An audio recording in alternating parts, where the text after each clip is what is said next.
Hello, everybody. I am here with the famous Dave Rose, who, as I said, was very instrumental in running the Joint Information Center during the Waldo Canyon fire. Welcome, Dave.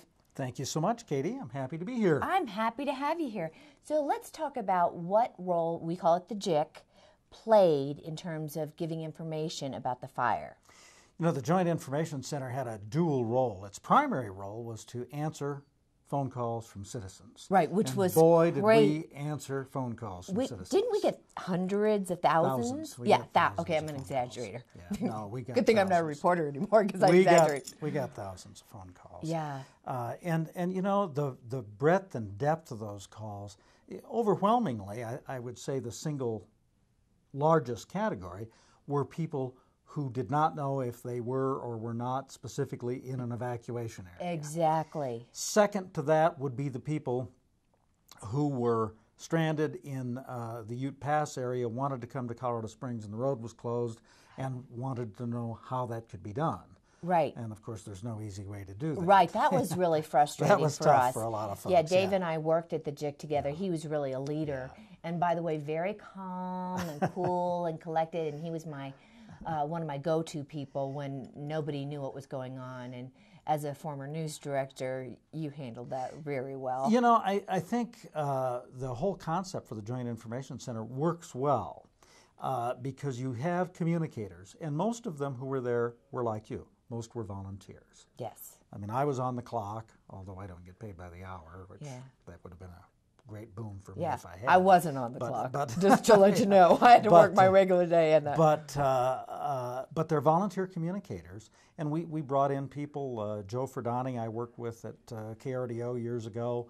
Joe came down from Adams County School District 20.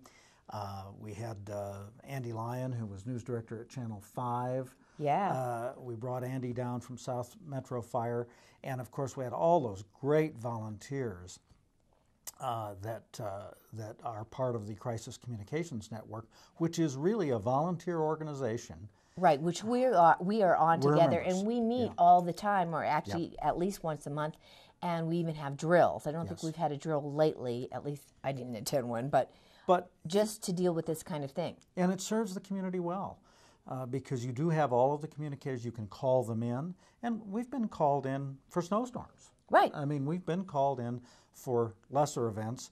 We've never been called in for a greater event. Right, this than the was Waldo Canyon fire. Quite the experience. Yeah, but I think it serves the community well.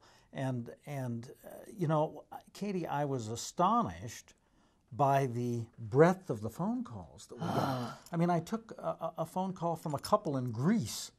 In Greece? I didn't know that. On vacation.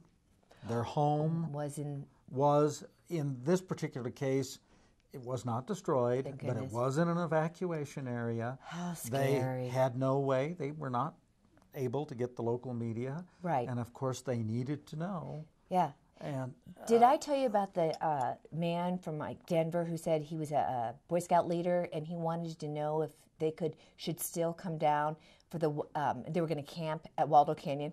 I'm like, are you kidding me? I mean, are you kidding? It's blown up. It's everywhere. You should bring 20 young boys down as a Boy Scout. So we had all kinds of calls. Well, and the flip side of that, the other extreme of that, I talked to a guy in North Carolina who was planning his wedding in September in Divide and wondered if he needed to postpone his wedding.